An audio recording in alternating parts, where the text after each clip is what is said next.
மரம் ரொம்ப பிடிக்கும். ஆனா வீட்டுக்கு முன்னாடி மரம் நட்டு வளர்த்தா அந்த மரத்துல இருந்து இலை விழுகும், அதை கூட்டணும், அது பெரிய வேலை.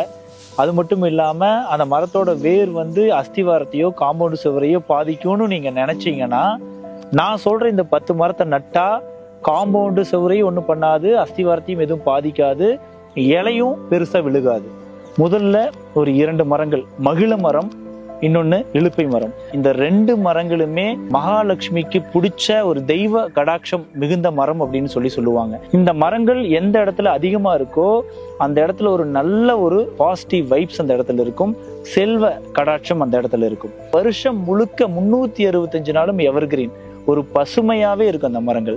காலையில் எந்திரிச்ச உடனே நீங்க குருவிகள் சத்தத்தை கேட்டு சந்தோஷமா இருக்கணும்னா அப்ப இந்த 2 மரங்கள் நட்டா அந்த இடமே நிறைய குருவிகள் இந்த மரங்களுக்கு வரும். ஒண்ணு. அதே மாதிரி சரக்கொன்றை மரம் சித்திரை மாசத்துல இருந்து அடுத்த ஒரு 3 மாசத்துக்கு பாத்தீங்கன்னா இந்த மரத்துல நிறைய மஞ்சள்